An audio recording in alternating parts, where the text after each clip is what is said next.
Episode 67, kita jumpa lagi. Namun sebelum lanjut, mohon dukungannya ya dengan cara subscribe, like dan komen, terima kasih. Lanjut, Herdi sudah berkendara bersama Tio menuju kampung Mela setelah mengetahui siapa pelaku yang melukai Mela. Herdi mengemudikan mobilnya dengan kecepatan tinggi karena jalan begitu kosong dan besok pagi mereka harus sampai di desa Mela. Benar saja pagi buta Herdi sampai di desa itu. Mereka langsung menuju ke rumah milik keluarga Herdi, Pak Asep sudah menyambut mereka. Herdi pergi membersihkan diri begitupun Tio. Setelah itu mereka lari pagi berkeliling kampung dengan menggunakan hoodie sambil mengawasi rumah target mereka. Herdi melihat Agung yang sedang merawat ibunya yang duduk di kursi roda. Herdi dan Tio menghampiri mereka berdua. "Hai Bung, kita berjumpa lagi," sapa Herdi. "Apa yang kalian inginkan?" tanya Bu Maya. "Kami tak ada urusan dengan Anda Nyonya," jawab Tio. "Apa yang kau inginkan Herdi?" tanya Agung. "Beritahu di mana wanitamu itu Agung, aku ingin membalas perbuatannya," kata Herdi. "Wanitaku, siapa maksudmu?" tanya Agung bingung. "Bu, ini makanannya," kata Nina keluar dari rumah. Herdi dan Tio tersenyum melihat sosok Nina yang keluar dari rumah Agung. "Wah, lihat yang kami cari ternyata sudah muncul sendiri," kata Herdi. "Nina, apa yang kalian maksud, dan apa yang dilakukan Nina?" tanya Agung. "Coba kamu tanya, dan jika dia bohong kupastikan dia tidak akan bisa bicara lagi," ancam Tio. Agung mendekati Nina dan menaruh sarapan itu di meja. Agung menatap Nona tapi Nina terus tertunduk takut. Nina katakan, "Kenapa dua kaki lali itu mencarimu?" tanya Agung. "Aku balas dendam pada wanita itu," kata Nina. "Balas dendam apa? Siapa?" tanya Agung.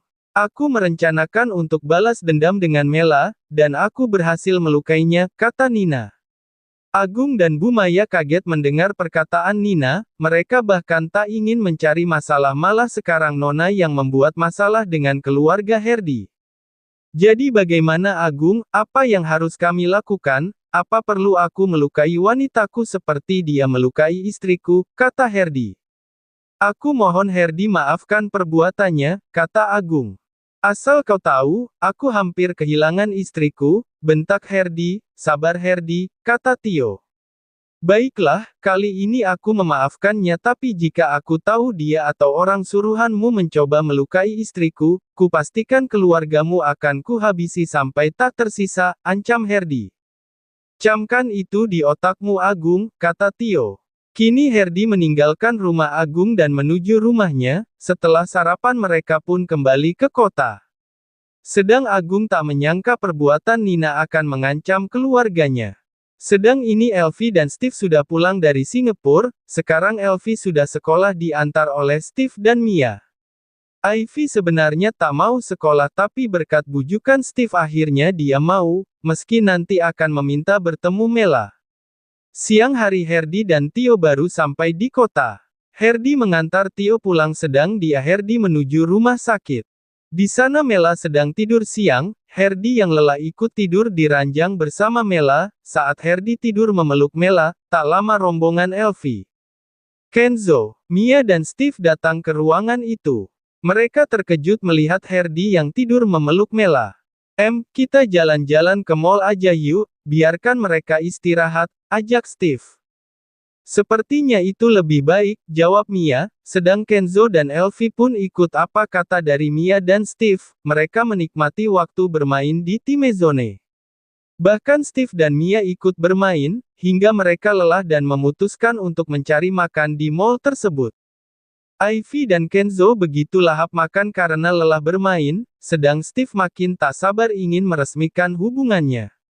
"Dedi, bisa kita beli cemilan untuk Mommy, dan Papa?" tanya Elvi. "Bisa sayang, kau bisa memilih apapun," jawab Steve. Sedang Mia hanya geleng-geleng melihat Steve yang begitu memanjakan Elvi, tapi Mia mengerti karena dari kecil Elvi sudah terbiasa hidup di keluarga Johnson yang serba wah. Kini mereka kembali ke rumah sakit. Mela sudah bangun tapi dia tak bisa bergerak karena Herdi yang tengah memeluknya erat. Steve mengendong Elvi. Mela sudah menutup telinganya dan terjadilah. Papa kebakaran, teriak Elvi.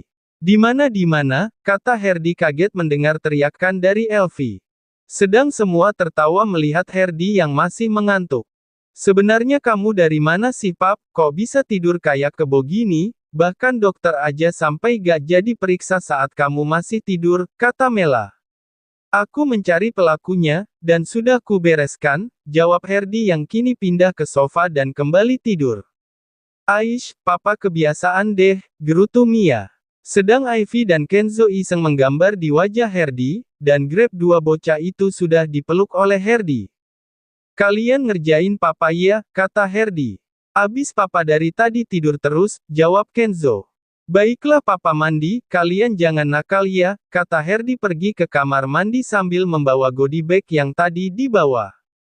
Kini Herdi sudah segar dan terlihat tampan dengan baju santainya. Mela terpukau oleh Herdi yang keluar dari kamar mandi dan terlihat begitu tampan dengan pakaian santai. Mela tutup mulutmu, kata Steve. Kenapa aku sedang menikmati ketampanan suamiku, jawab Mela. Herdi langsung menghampiri Mela dan memeluknya mesra, sedang Steve mencibir dan saat akan memeluk Mia, malah Mia yang kabur dan bergabung dengan Kenzo dan Elvi yang sedang mengambar di meja. Kini Mela dan Herdi malah tertawa terbahak melihat